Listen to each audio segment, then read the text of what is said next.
Jason Swain, touchdown. It's time for the Swain Event with your host, Jason Swain. My man. Real sports talk for the real sports fan. All you chumps are gonna bow when I whoop him. It's time for the Swain Event, fueled by Dead End Barbecue. Give me 2 laps and a Ric Flair.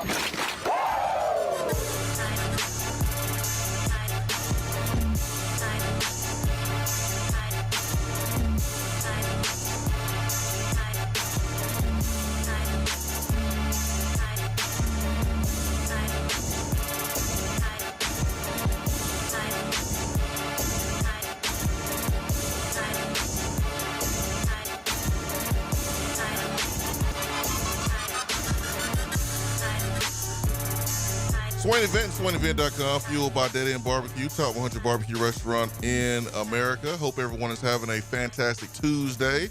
It is May the 30th, 2023. 2 minutes past the top of the hour. Ben McKee, Go Vols 247. Alongside him, Jason Swain, live here from the Low T Center studio. Man, we don't have much time. We got a lot to get to, Ben. Good morning, sir. Good morning. How are you? Man, I am a proud dad of a 15-year-old today. So, Woo! Yeah. Happy birthday to the oldest Swain child. Yeah, man. Yeah, man. Went driving yesterday for the first time yesterday. Ooh, how'd that go? Well, I'm here. Just because you're here doesn't mean that it was a pleasant experience. Now, I'm here. I still got the same money in my pocket. The car is still in the same condition it was before we started. So, no, it was good. It was good, man. It was a cool moment. We remember getting in the car for the first time and our parents teaching us, and so it was a cool moment to be on the other side of that as a parent. So, time flies, but yeah, man, happy birthday to my oldest. She's 15 today and went driving yesterday, and so here next 12 months or so, putting it on the road. how old does that make you feel? I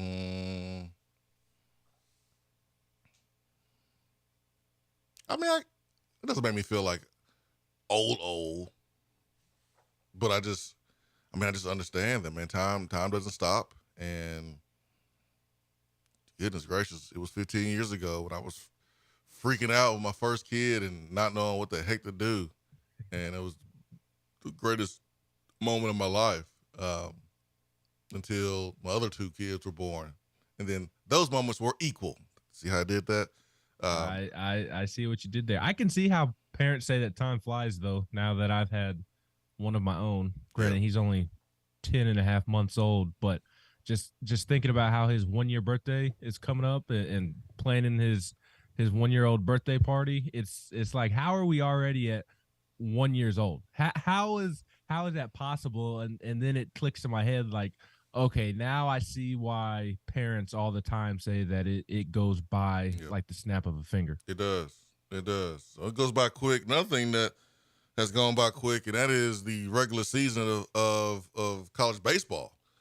That's gone by quick. Also, here we are, SEC meetings taking place today in Destin, and this conversation was brought up last year about 8-game schedule, 9-game schedule. Well, can't kick the can down the road any longer.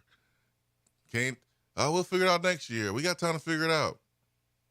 Gotta get it going now. And so time has flown, and here we are, being Tennessee bounced early in the SEC tournament. Vanderbilt wins the deal. In the SEC, in the ACC, Clemson wins theirs, even though Wake Forest is the number 1 overall seed. But Tennessee, their postseason slate has been set. First, give a shout out to the softball team, handling business versus Texas, punching their ticket to the College World Series, and they'll face off against Alabama. Bring it. That's what you want, right? This is how you draw it up. I actually like the matchup for Tennessee softball. Alabama softball the last 10, 15 years or so under Coach Murphy has been an absolute beast, a juggernaut. that they have had a couple of teams that probably should have won the national championship. But this year's team isn't quite like what it has been. It's very similar to the football team, quite honestly, in terms of maybe they're still good, really good. Obviously, they're in Oklahoma City playing at the College World Series, but not quite what you're used to seeing from an Alabama softball team. And we saw Tennessee this season handle business against Alabama. So I like the matchup because I think Tennessee softball is a significantly better team than Alabama, quite frankly. Now the problem is, and gosh, this just puts a wet towel on the whole thing, Swain, is that Oklahoma softball exists. God, and Tennessee's on that same side of the bracket. I mean, that Oklahoma softball program is just an absolute machine right now. Although it did look like it was leaking oil at times against Clemson over the weekend. So maybe Tennessee and its pitching, Ashley Rogers can slow them down a little bit. So it'll be fun to watch. I'm really excited. They play at noon on Thursday, and not only are you playing a College World Series game, but it's a bit of a rivalry game, especially given Alabama starting catcher transferred to Alabama from Tennessee. What's her name? Allie Shipman. Yeah, her sister Madison played here. It's All-American and does a great job, color analyst for softball games. So a lot riding on this matchup between Tennessee and Alabama in softball. Baseball, Tennessee going to the Clemson region, where it's going to be Clemson as the number 1 seed, Tennessee is the number 2 seed, Charlotte as the 3 seed, and then Lipscomb as the 4th seed. I think I said this here Thursday. If I didn't, I said it on Josh and Swain last week during the week. I said that whoever is hosting where Tennessee's going to be the number 2 seed, they're going to be pissed off. They're going to be upset. They're going to feel like it's unfair. A couple of years ago, Tennessee was playing and hosting, and Wright State came up in here. And I remember that conversation you and I was having on air, and we were like, man, right? Tennessee might have got a bad draw because Wright State is one of the better lower seeds, and Tennessee probably got a short end of the stick.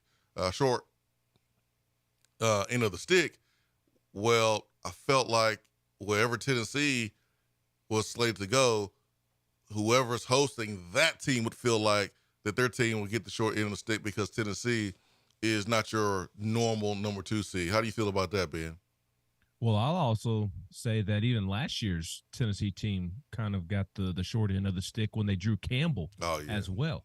Yeah. I mean, and also another shout out this morning, giving all sorts of shouts out to Ben Joyce making his major league debut last night. That was really, really cool to see against your Chicago White Sox. That was a cool baseball game because you also had Liam Hendricks, the White Sox pitcher, returning from cancer, pitching for the first time.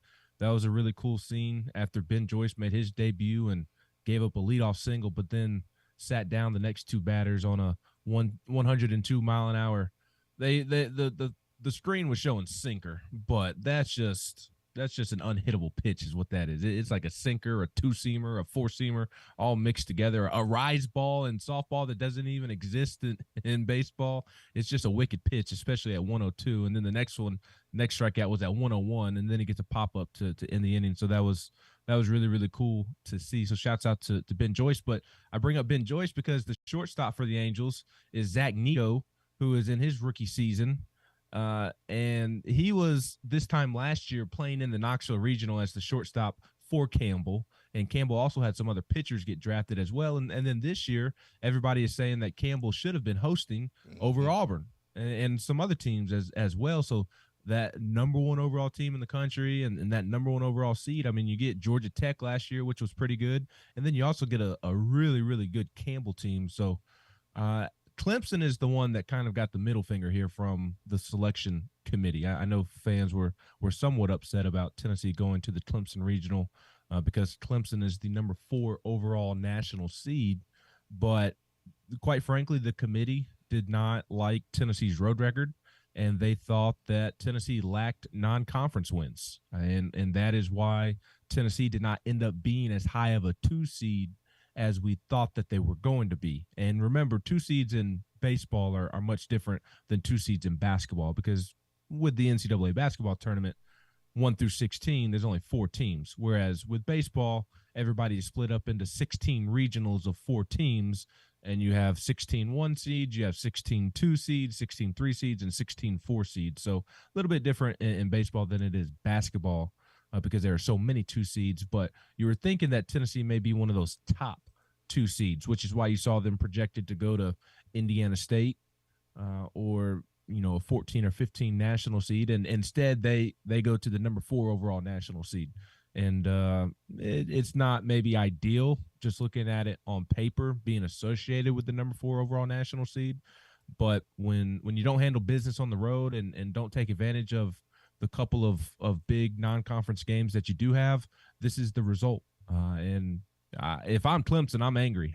How do you reward me for a number 4 overall national seed, but send me a team that was in the hosting conversation a week ago, and a team that is by far the most talented 2 seed in the entire tournament? And not only are they the most talented 2 seed in the entire tournament, but they're more talented than almost all of the 1 seeds as well. And if it clicks for them, then they are one of the best teams in the country. So it'll be a fun regional. It'll be tough. It'll be a nice environment down there.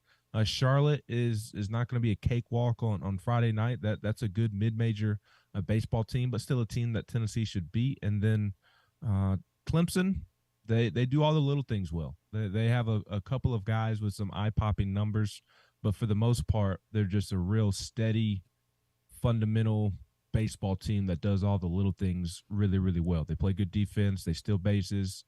They hit. They're solid on the mound, but they don't have the overwhelming talent that Tennessee does. So if it clicks for Tennessee this weekend, I think they'll be playing in super regionals. Another reason why Clemson should be upset is you give us Tennessee, a team that in the last couple of years have knocked more home runs out than most teams in college baseball, because we have a small stadium, small field, and Clemson also has a small field, so they're going to feel comfortable playing in a smaller stadium. And so if you're Clemson, you got another reason to be upset. You're bringing someone in that's going to thrive in our type of stadium. So I know there's going to be a lot of home runs this weekend. Yeah. Tennessee's hit triple digits this year. Lipscomb has hit a program record home runs this year. I think they're at 105 for the year. Charlotte has a couple of guys who can really, really hit. Their right fielder, who's actually from Knoxville and played at Hardin Valley and then went to Walter State and then signed with Charlotte, he has 30 home runs this season, which leads the country, and he is Charlotte's all-time leading home run hitter in just 2 years. And then Clemson can hit as well. So it's going to be offensive fireworks left and right this weekend. But talking to some people over on campus, they kind of like the draw. I mean, it's the NCAA tournament. There's no cakewalks in the NCAA tournament, no matter what your draw is going to be. There's no such thing as an easy draw. Like, it's the NCAA tournament. It's supposed to be tough. You're playing for a national championship, but all things considered, I like the draw. There's a lot of things in our favor, and at the end of the day, if we just play baseball and not beat ourselves, which when we lose, we beat ourselves, then we'll be just fine. That was kind of the thought process coming out of Lindsey Nelson Stadium on Monday after the draw was announced. So they seem to be confident with where they landed. Do you think Dabo is going to have a talk with Clemson's baseball coach, Eric Bakich, and be like, Coach, I need your help. I need you to get revenge on those daggum balls. You know he don't cuss, so daggum balls. We couldn't handle them. I need you to get revenge on those balls if you have a chance. Chances Dabo's going to be there at the baseball game. What you think?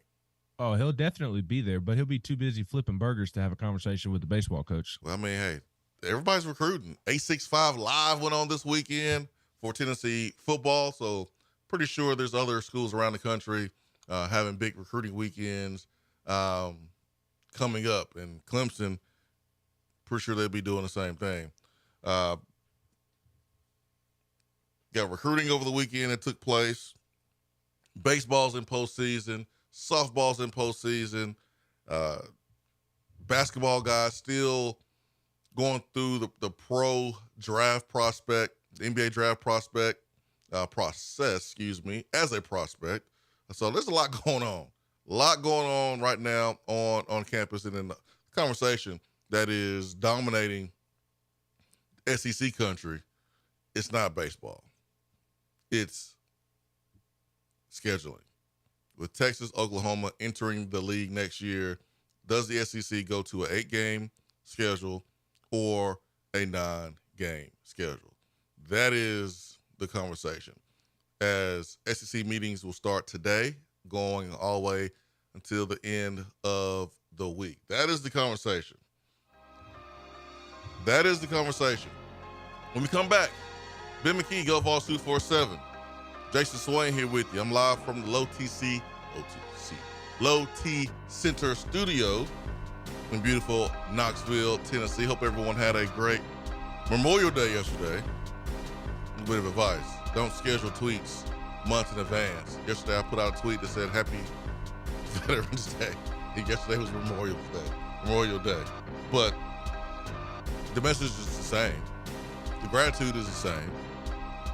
You honor people that paid the ultimate sacrifice for our freedoms. The message is still the same. 865-255-03. Questions, comments, hit the text box. It's free for your Android, Apple devices. Be right back.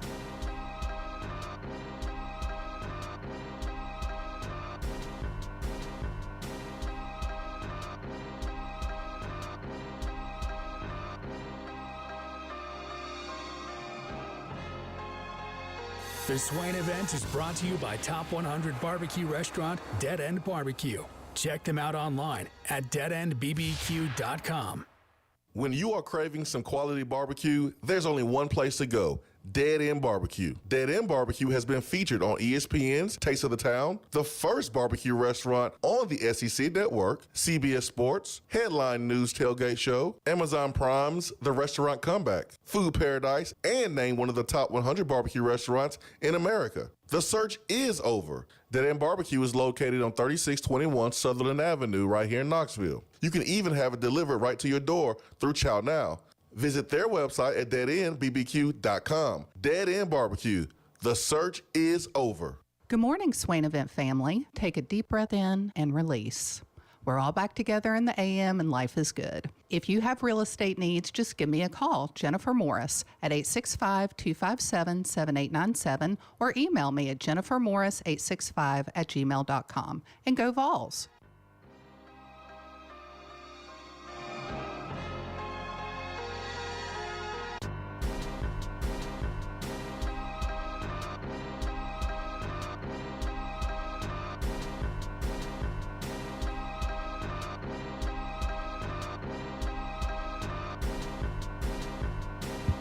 All right, he's Ben McKee. I'm Jason Swain.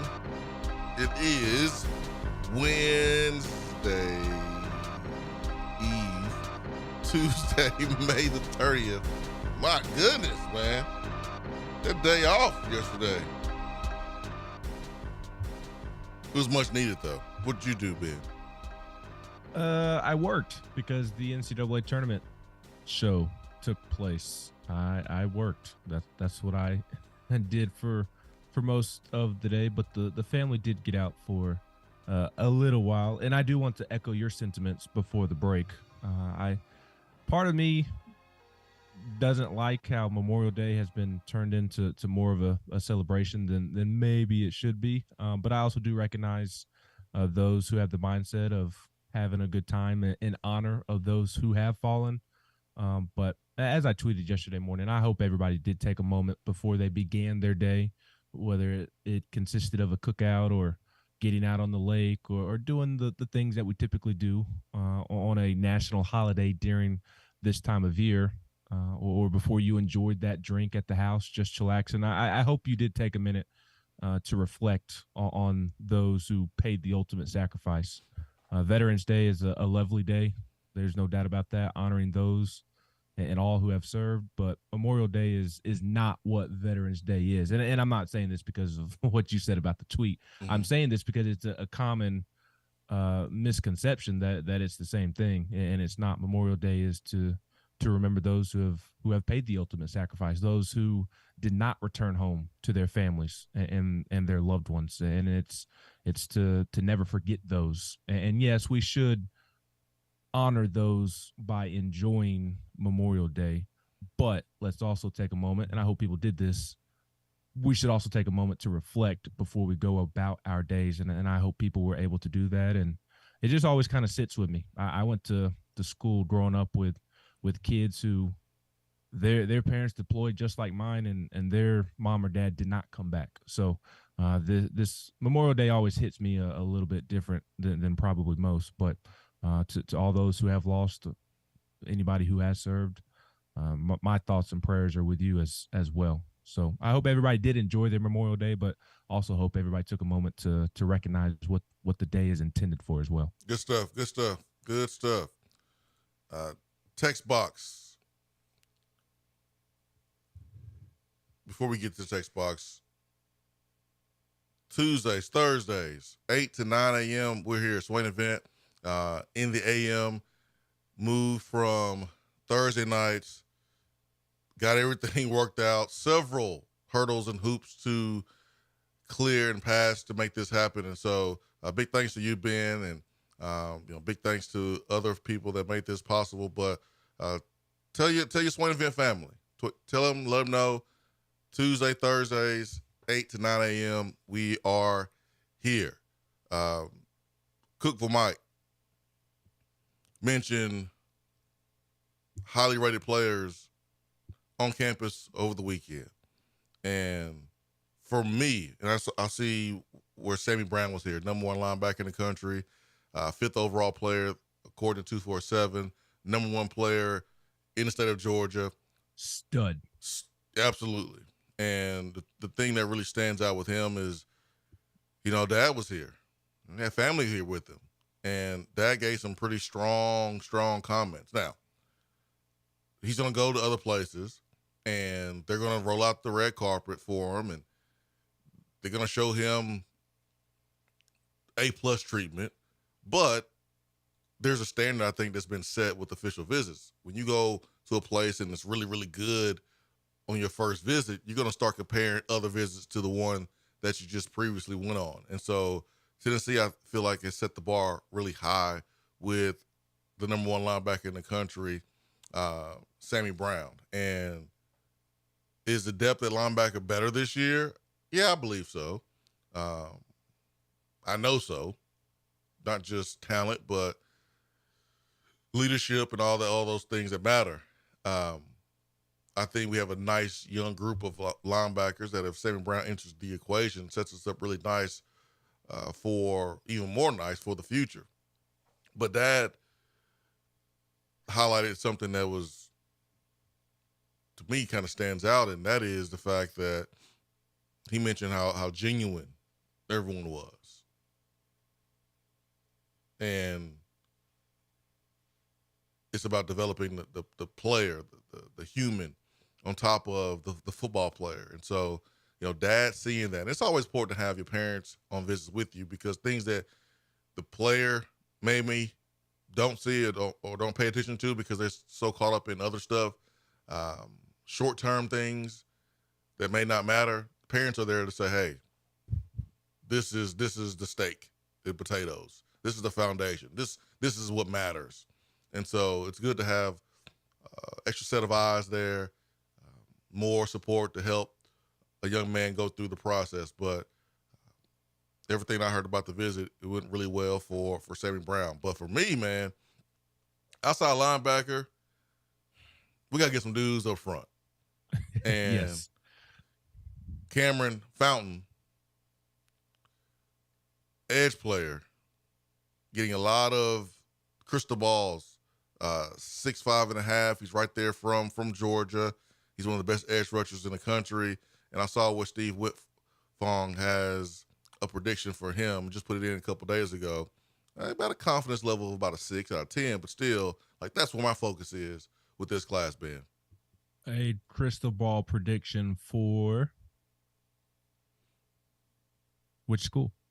Oh, Tennessee. That's what I assumed. No, Just yeah. wanted to definitely make sure. And you mentioned a 6 out of 10, not the highest level of confidence, but as you know, Swain, if somebody is logging a prediction on any of these sites, then they feel confident enough to post it, then I think that's very telling as well. But the defensive front has been a huge priority this cycle for Tennessee. I think you've spent the last week or so touching on this, even on Josh and Swain. I believe you mentioned it even last week. But if Tennessee is going to take that next step and legitimately compete for championships consistently, like they did last year, then they're going to have to beef up the offensive line and defensive line, and not in the sense of being coached up better, because obviously you don't even question what Rodney Garner is doing with his group on the defensive line, and I have a ton of confidence in Glenn Ellerbe along the offensive line as well. Like, the players that are on the roster are going to get coached up, but now that you've somewhat established yourself, now it's about getting those elite talents that separate where Tennessee has been to start the Josh Heupel era to where Georgia and Alabama and Ohio State currently are. That's what separates the legitimate title contenders to the pretend title contenders is the guys up front and getting some talents who are real deal high level NFL players at the end of the day, like Rodney Garner getting a Derek Brown type. Derek Brown carried that Auburn defense. That was really good. Yeah. That season he was at Auburn before he got drafted, 4th overall, top 5, top 10, somewhere in there, maybe 7 overall to the Panthers. I can't exactly remember, but he was a top 10 pick at minimum. Those are the type of talents that they need, and those are the type of talents that I do think that they are starting to get. I mean, just look at the list of guys who are in and out of Knoxville seemingly every week that they can host visitors. I mean, the beef along the lines are crucial. I mean, even along the offensive line, you had Daniel Calhoun here this past weekend, and Tennessee's fighting neck and neck with Alabama and Georgia for Daniel Calhoun, and Daniel Calhoun walked past me on Saturday, and that is one big son of a gun. He just looks different. I'm no offensive line technician, offensive line coach. I couldn't tell you whether he'll pan out at Tennessee or not, but I can tell you for a fact that he looks different than some of the guys that Tennessee currently has along the offensive line, just in pure size. And size isn't everything. There's a lot of big football players who may not pan out the way that you would like, but that was something that was noticeable, was just his sheer size and how that stood out. But I mean, again, just look at what Tennessee is bringing in and week out when they can host visitors. It's top tier talent on both sides of the ball along the line of scrimmage, and that's where Tennessee really needs to the box that they really need to check off if they're going to take that next step. And last thing, Swain, I wanted to add on Sammy Brown. I think Tennessee's going to have a better chance there than maybe people would initially think, especially those outside of Knoxville. He's taking official visits to Clemson, to Georgia, Ohio State, Oklahoma. That's some pretty stiff competition for Sammy Brown. And I think people are just assuming that, oh, he's from Georgia, he'll go to Georgia. Oh, Ohio State, they're recruiting Sammy Brown, he's going to go to Ohio State. Oh, Clemson wants Sammy Brown's going to Clemson. That may be the case. I'm not saying that I would pick today on May 30th that Sammy Brown's going to end up at Tennessee, but I do think that he really, really enjoys Tennessee and the relationships and the coaching staff and how genuine they are, like you just got done explaining and talking about. I think Tennessee has a better chance to land him than people outside of Knoxville probably realize. Not saying that they're going to end up with him, but I always kind of just wrote him off. I was like, oh, there's no way that Sammy Brown, who is ranked number 5 overall in the country, number 1 linebacker, number 1 player in the state of Georgia, there's no way he ends up at Tennessee. He's too good for Tennessee. That's kind of been my thinking all along, but that thinking has kind of changed for me the last couple of weeks. I think that they have a legitimate shot. That's what I'm willing to say. Well, Tennessee is one of those teams that's right there in the mix with everybody else. Now, Tennessee hasn't won championships lately, like Alabama and Georgia, competed for some, like Clemson and Ohio State. Clemson, actually, all 4 of those teams have won a championship in the last decade or so. So But Tennessee is one of those teams that's coming. I think people see that. All right, let's slip in a phone call right quick. Good morning. Who we have? What's going on, guys? What's up, DR Vol? Y'all sound good. Y'all should think about doing this like Monday through Friday for about 3 hours every morning. No. We are this week. No, we kind of are this week. It'll be on Josh and Swain, and it'll be 1 minute past the morning. It's starting at 12 o'clock, 12 to 3 on Sports Animal. Well, guys, I kind of wanted to call in and talk some NBA. What y'all think of the outcome last night? I honestly was upset. I wanted to see Grant in the finals. Well, it's hard for me to not like what the Heat have done during the playoffs and not be a fan of Jimmy Butler. I mean, the Heat, that team is built with 4 or 5 undrafted players. Caleb Martin, how he played. Look at Max Strus and how he played. I mean, I love me some Grant Williams, but, man, it's hard not to like what the Heat have done. And so I wasn't surprised that he won. I was surprised that he won in that way. And Tatum gets hurt early. Brown had one of his worst games of the playoffs. But it's going to be a good finals for sure. And Grant's a free agent, so Grant's about to get a bag from somebody. Hopefully it's with the Celtics. I love the result because I hate the city of Boston. I hope they are all absolutely miserable this morning. They can all step in dog poop this morning for all I care. I just love to see the city of Boston in pain. It's so beautiful, DR Vol. And I love the stat that Boston is the first city to have 2 teams that are number 1 in their sport in the playoffs and lose and be eliminated by an 8 seed. Because remember, the Bruins, who like set the record for wins in an NHL season this year, they got knocked out in the first round by an 8 seed as well. So it's just real beautiful to see. And also, dear Vol, I hope you had a very, very happy birthday over the weekend. I did. I got a little too much sun. My legs and my face are killing me. Fiance's already been fussing at me. We're leaving for a vacation in 2 weeks, and I'm gonna have to really go to the tanning bed so I don't die of sun poisoning in 2 weeks. I'm not used to being outside too much. Thanks for bragging about going on vacation, DRV. We appreciate that. Oh, don't worry. I plan on calling y'all while I'm on vacation, brag even more about it. And you know what? Shout out to Blake Griffin and Kevin Love. I had no idea they were still in the league till last night. They don't really play, I guess, do they? Well, Kevin Love played more in the series than Blake Griffin, but Kevin Love didn't play yesterday, from what I saw.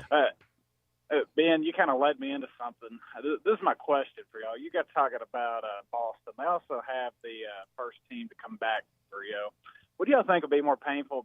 Ben, no offense to you, I'm more interested in Wayne's answer because I know what you're going to say. What was more painful for a fan was when North Carolina put Duke out to end Coach K's career, or your arch rival, the Boston Red Sox, put you out to go to the World Series, win their first one in decades. Ew. Both are painful. Ben, I mean, that happened to your Yankees, didn't it? Yes.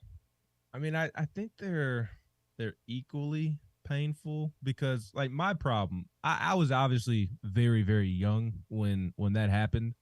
That was, 2003 when the Red Sox came back from down 3-0 on the Yankees and broke their curse of not winning a championship. And it's brought up constantly. Every time a team goes down 3-0, it is brought up. But, I mean, imagine if you're a Duke fan and like North Carolina can hold it over your head that we ended your Hall of Fame coach's career. Like, his last ever game was a loss to us in the Final Four.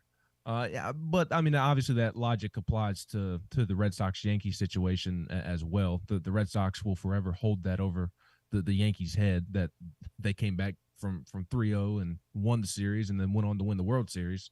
I think it's equal. I don't know how you could pick one or the other. I think college is worse. But we also deal with college on a more day-to-day basis. We care more about college than we do professional ball. See, that's why I lean, Ben, to the college, because I love college basketball a lot more than professional baseball. I mean, I agree. I mean, obviously I love the Yankees, but if Josh Heupel went on to have a historic coaching career at Tennessee and his last game was a loss to Alabama in the national championship game, that would be a tough pill to swallow. That would be a real tough pill to swallow, because they would forever hang it over your head. And there's nothing you can say. There's absolutely nothing you can say. Just think how much we would run it in the ground. We've ran into the ground that Hail Mary beat Georgia. We hadn't beat them since, but we still talk about it. Well, I don't. Y'all don't. But there's fans can't let it go. I think it's pathetic, honestly. I think college is worse because, like, for the pros, there's many of those guys on that team that they're going to play for other teams, and they may have opportunity to win championships somewhere else. And yeah, it stings, but like, there's no other team for those guys. Duke, like, another team you playing for in college. I think it stings more because this is a rival that is so deep, and it involves Coach K, who's one of the best basketball coaches ever, regardless of level. And early in the season, North Carolina wasn't better than Duke. Duke was better, and then North Carolina just got better and better and better. It would have been even worse if North Carolina found a way to win a national championship that year. That would have been even worse, but they fell short. But I'm gonna go with North Carolina, Duke. DR Vol. And we know about painful college basketball losses. I mean, I'll never get over, Sister Jean versus you. Oh my gosh. Hey, it's 2023, DR Vol. How long are you gonna keep the same joke up? It's gonna be like Jesse and Seth Stokes. Who's telling a joke? It's kind of like Stokes and eating ribs with a fork and knife. It happened. You talked all that crap and we lost. I'll never get over that loss, Swain. It ain't my fault. Like that in the Purdue and the Elite Eight loss of Bruce. Those are three that I'm going to die crying about in basketball. Well, that's part of the NCAA tournament, DR Vol. Hey man, happy birthday, my friend. Hey, thanks. Good talking to you. All right, see you. That's part of it. That's part of basketball. NCAA tournament. You have a really good team that you feel like can go far. You don't get there, it's going to haunt you. It's going to hurt and cut deep. That Bama team this past year, they're going to be haunted for a long time. Auburn team last year. They're going to be haunted for a long time, all right. Yeah, for sure. The Auburn team last year with Jabari Smith, like, they're going to be haunted because they had a team that was good enough to go win it all, that was ranked number 1 in the country for a few weeks during the regular season. You're going to think about it. I just feel like that's part of it. 8-game schedule, 9-game schedule. What do you want as a fan? We'll find out what Ben McKee wants. I'll tell you what I want as a fan. 8-game schedule, 9-game schedule. What should you want? A lot of things to have to figure out here. What's best for you as a fan? What's best for the team that you root for? Sometimes those are two totally different things. 865-255-03. Swain Event, fueled by Dead End Barbecue. Be right back.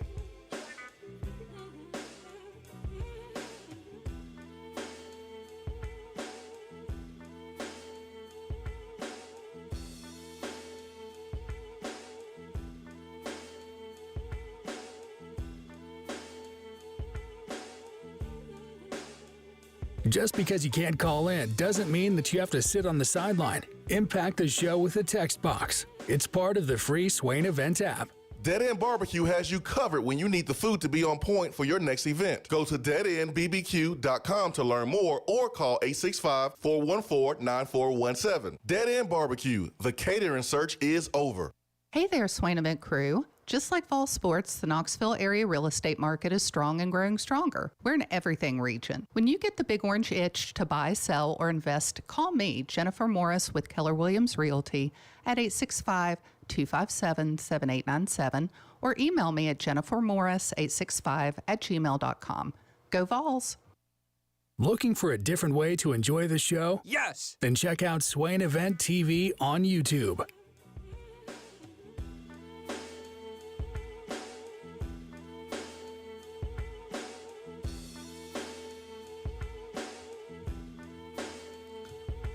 Jason Swain here Live from the Low T Center Studio, Ben McKee, Go Vols 247. Glad that you can be with us on this Tuesday morning.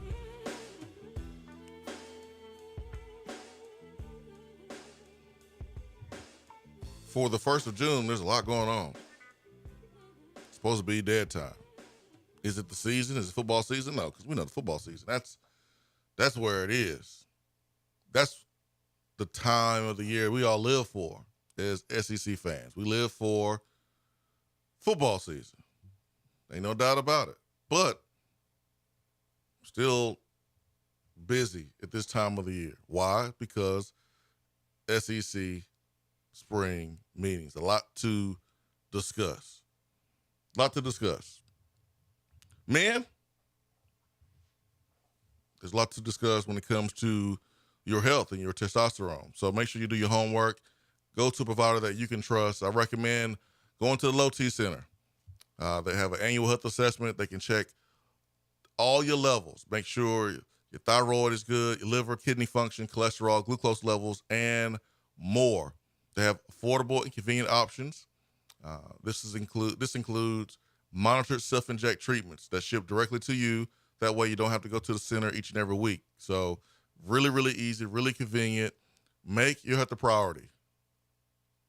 Don't wait until tomorrow. Don't wait until next week. Don't wait until next month. Make your health a priority this year. Schedule that annual health assessment at Low T Center. It's covered up by most health insurance or less than just $100 cash pay. So Low T Center, they specialize in men's wellness. Greg Sankey seems like the commissioner of the SEC. Seems like he has his preference on 8-game schedule, 9-game schedule. It would appear that he leans towards a 9-game schedule. The SEC must continue to evolve as the leader, I feel like, in college football. But I feel like the SEC has the luxury of not having to go to a 9-game schedule to try to get more money. The teams inside of this league, they're already taken care of. Big money. You have teams in other conferences like Florida State, like Clemson, that's trying to figure out how they can get more. So we're in a good place, teams here in the SEC. But if you go to a 9-game conference schedule, will that mean more money from ESPN and TV contracts? But if they can't pony up more money, because you look at what's going on with ESPN, there's layoffs taking place. They may not be able to pony up the money, more money, that the SEC may be looking for if the conference decides to go to 9-game. But as a fan, just as a fan, you got Texas, OU entering the league, Ben. As a fan, I would be surprised if most fans don't want to see more good football games rather than seeing their team that plays in the SEC going up against one of those inferior teams, and it's not a game past halftime. Yeah, I agree. And Greg Sankey's looking for a new home for his new TV contract and these new SEC teams. And if he were in Knoxville looking for a new home, I'd tell him to reach out to Jennifer Morris of Keller Williams Realty. The market is hot right now, folks. I was talking to Jennifer over the weekend, and she told me that there was a condo under contract in 2 days and a house under contract in less than 24 hours on a holiday weekend. So if you're in the market looking for a new home, I do encourage you to reach out to Jennifer Morris. She will literally fist fight somebody for you if she needs to. And she told me I could say that she wants me to verbalize that she will get into a fist fight for you and a new home if she needs to. So if you're in the Knoxville market or looking to move to Knoxville and need a new home, I do encourage you to reach out to Jennifer Morris of Keller Williams Realty, because Greg Sankey's trying to do the same thing. He's trying to find a new home for his new TV deal. And I almost wonder if this is just textbook trying to find ways to get new money, leaking out. New home? What do you mean by new home? Not literally. You mean like a new deal? A new deal. Because the home is ESPN, because you got the SEC network, right? Correct. I didn't literally mean a new home. New deal. Yes, he wants a new deal. He wants more money because that's supposedly why the league is considering staying at 8 games is because they are not going to get the TV money that they thought that they were going to get if they moved to a 9-game SEC schedule. So I wonder if it was a business move trying to make a deal, trying to put some pressure on ESPN by releasing some information over the weekend that we're just going to stay at 8 games.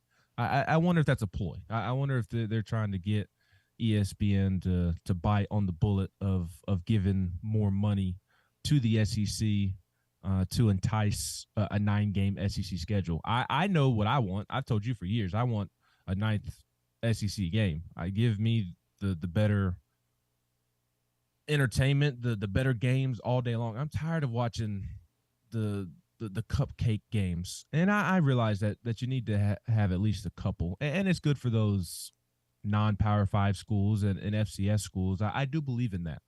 That's how the money that they get from playing Tennessee and Georgia and Alabama, that's how those smaller programs survive, and I don't think that's something that we should completely do away with. But do we need 3 in a season? Do we really need 3 of them in a season? I mean, and at this point, I mean, it almost feels like a bye week, and I don't like how many cupcake games are being played, because then you also have other teams in the league. You know, Tennessee, I feel like does a really, really good job of scheduling non-conference opponents. They have not shied away from playing legitimate competition through a couple of different administrations over the last several years. And before anybody says anything about Virginia or West Virginia coming up, I mean, those were situations brought on by the former administration that left Danny White kind of handcuffed. And Virginia was basically your only other option to get a game done against a Power 5 opponent. It was either that or playing another FCS school in Knoxville. And I don't think that was what they wanted to do, obviously. So, yeah, they're playing Virginia this year. And no disrespect to Virginia. They've had some nice seasons recently, but it's certainly not playing Oklahoma like Tennessee has in the past. But again, this administration was kind of handcuffed from the perspective of who they could schedule because of how late in the process it was. These games are scheduled so far out in advance, they didn't really have a choice. But I'm all for the better football games. Give me 9 conference games. I think as a fan, that provides just about the most entertainment value there is. But some schools like to take advantage of the 8-game model, and they schedule the 3 cupcake teams. And then on top of the 3 cupcake teams, they go out and schedule some no-name team that is not good right now as their non-conference opponent. And all of a sudden you're looking at a team that has 8, 9, 10 wins that probably doesn't reflect actually how good that they are. Their record maybe looks a little bit better than they should because they played a soft schedule. It's a bit ridiculous over the last couple of years, some of the scheduling that has been done in the SEC. And there's even a couple of schedules this year and coming up in the SEC that are a little bit ridiculous. So I think eliminating that is good for the SEC football product. I really do believe that. And here's the other thing. We've talked about this in the past as well. It's ridiculous that players can attend a school and never play a team inside the conference during their career at that school. What's the point of having a conference if we're not playing one another? I mean, that to me sounds a little bit ridiculous as well. I mean, obviously you can't set it up like baseball and basketball to where you're playing everybody every single year because of how physical the sport of football is. This isn't the NFL. You're not going to have a 15-game schedule where you only play everybody in your league. Maybe in 50 years, that's what it's become, because it seems like games are being added on left and right. But right now, like, you're not going to play every team in the conference, but every team in the conference should play one another every 1 to 2 seasons. It shouldn't be 5, 6, 7 seasons in between. So sign me up for a 9-game conference schedule all day, every day. I'm in the mode of giving me the most entertainment value possible, especially with Oklahoma and Texas being added to the league. I want to watch SEC football games as much as I can. So give me that 9th game all day long. Obviously, there's money that's part of this. I don't think it's the number one and only thing. It might be the number one thing, but I don't think it's the only thing here, the only hurdle. According to 247, if the SEC went to a 9-game scheduling model, 12 schools inside of the league would need to reschedule or cancel as many as 38 non-conference games spanning through 2037. So you got to think about the schedules that schools have already completed for the future. I mean, the schedule's already done for the non-conference opponents. So those would have to be changed. Those would have to be altered. Only 4 of the conference 16 members have cleared their schedules for 9 conference games beginning in 2024. That will be Auburn, LSU, Oklahoma, and Texas. So there's a couple schools who's for 9 games. Obviously, Oklahoma and Texas are. Arkansas, Kentucky, Mississippi State, and South Carolina, they're not for the 9-game schedule. It's reported that Tennessee has kind of in the middle, along with Auburn and Mississippi. Vanderbilt, according to 247, has remained quiet on their preference, but bowl games, being able to get to a bowl game, winning 6 games, may be in danger for some schools inside of the SEC. So every school has their preference, and the coaches will vote on various proposals starting tomorrow, and then ADs will vote on Thursday, and then the presidents of the universities, they will vote on Friday. But just as a fan, okay, as a fan of Tennessee, I feel like I want what's best for my football team first. So if an 8-game schedule is best for my football team, then I'm with it. If a 9-game schedule is best for my football team, I'm with it. Like, I want to see my team win and be in the best position to go and compete for a championship first. Second, I put myself. So my viewing pleasure, the type of games I want to go and see, I think we all like to see great games. When you hear Game 7, when it comes to an NBA playoffs, like we perk up because we know the level of competition is going to be through the roof. This is why we love NCAA basketball. It's one and done. The level of competition is going to be through the roof. So I think it's human nature as a sports fan to want to see good teams go up against each other and not see beatdowns. But I think it's a balancing act sometimes when you have a team that you root for, you want what's best for them, but you also want what's best for your eyes. Like you have your own viewing pleasure. And so if we can have the best of both worlds, I think that would be ideal. But I don't know if we can as a Tennessee fan. Now, the good thing, Ben, is that Tennessee's in a place where we're not like some of these other schools, maybe like Kentucky or Mississippi State, where you're not in a place to where like you can say, all right, bring on 9 games. We don't care. Bring it on because we know we're good.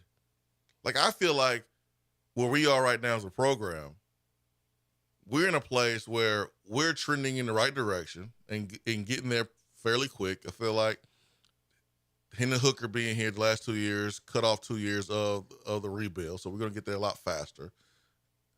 And it's not just Hendon Hooker, but it's the rest of the team and coach staff. Like what we've done in the first 2 years of Heupel has cut 2 years off of the rebuild. So I think we are prepared to thrive in either scenario, whether it's a 8-game conference schedule or a 9-game conference schedule. But there's a lot of moving parts here, and it's just not money. And it's hard for me to believe that Texas OU is going to be the last addition to the SEC. So if it doesn't happen this time, it may happen next time. It may happen next time when 2 more enter the league, or 1 more, or 3 more, whoever, or how many ever. But I think we all could agree, give us more. Just give us more good games. But at the same time, I'm like DR Vol. I think we all can agree, I just want to win a natty. I don't care if our schedule is as soft as Georgia's schedule. I mean Sharman. And the only thing I would say to that comment is Georgia's schedule is soft, or may appear soft because they're good, and they had to cancel their non-conference game against OU. Was it OU? Right. Yeah, they had to cancel. They had to cancel a game, just like we had to cancel a game. I think we had to cancel versus OU. They had to cancel a game because of the movement inside of the conference too. So, who were the teams that you said were anti 9-game schedule? The teams that don't want it to be a 9-game SEC schedule? Arkansas, Kentucky, Mississippi State, and South Carolina. There's a reason that those are the teams that do not want to move to a 9-game SEC schedule, because they want the wins in the win column at the end of the season. It makes life more challenging for those schools. And look, it makes life more challenging for Tennessee. I mean, there's no way around it. You're adding a game in the best conference in America. Like, that is another tall task for you as a program. And Georgia and Alabama, Auburn, LSU, A&M, those schools, Florida. But those schools also have better resources and are better football programs that should be able to withstand that extra challenge each season. And like, I'm with you. Like, the goal is to win championships and not to be super soft, but find the easiest path to that championship. But I think you also have to remember that we're not in the BCS era anymore. We're not in the 14 playoff era anymore. Like, there's more room for mistakes during the regular season, because you're in a 12-team playoff now. Like, you can lose 2 games now and make it to the playoffs, because there's going to be 12 teams in the playoff. And who knows if it ever stays at just 12 teams. I mean, it may be 16 teams one day. So there is a little more wiggle room there, to whereas you don't have to be perfect anymore. And whether or not that's good for college football is a separate conversation, because there's always that conversation that the fact that the regular season games are so important because you can't have a misstep, that's what makes college football great. And I don't necessarily disagree with that thought process. But this is a different world of college football now, to where there's a lot of access to the playoffs and competing for national championships. So I think that's a good thing, when at the same time conferences are getting bigger and bigger, especially the one in which your favorite team plays in. And not only are the conferences getting bigger, but the conference is considering adding more conference games, which already consists of the best conference in America. Like, you already play the toughest schedules in America. They're only going to get stronger if you do add a 9th game, but at least you do have a little more room for error than you typically have over time during college football, because you are in a 12-team playoff era now. 2024 will be the year where the new college football playoff format will officially begin. So this year we still got 4, but next year it's on. It's on at 12 teams. So yeah, there is more margin of error. It is, I believe, why a coach like Lane Kiffin said, you know what, I'm gonna stay here at Ole Miss, because I can get to the playoffs here at Ole Miss. If I lose 2 games in conference, I still get there, and that's what it's all about. I want to be in a place where I can compete for championships, and I think he can do that at Ole Miss. But Georgia had to cancel their game this year versus OU. So as much as the jokes on Georgia about having a weak conference, a weak schedule may be funny, I mean, it wasn't their fault they had to cancel this year's game versus OU. And I made this point, I want to say, on Josh and Swain last week. I remember last year at this point of the season, we looked at our schedule and we were like, man, you gotta play LSU away, even though Brian Kelly will be in his first season, it's still LSU. Pittsburgh, yeah, they lost a bunch of super seniors, but they'll be good. Not as good as the last season or 2 seasons ago. But you still got to play Alabama. You still got to play Georgia. Still got to play Florida. And that's before we really knew, like, yeah, we better than Florida. Like, we didn't really know, like, are we really better than Florida at this point last year? We looked at their LSU. We looked at their personnel. We saw what we did the year before, losing to Purdue in the bowl game. But, like, this time last year, we didn't have the same confidence about our program as we do now. So we looked at our schedule last year differently than we look at our schedule now. Because when you look at our schedule now, it's not as hard as last year. Why? Because we're better. Yep. And so Georgia, their schedule may look bad because they're better than everybody.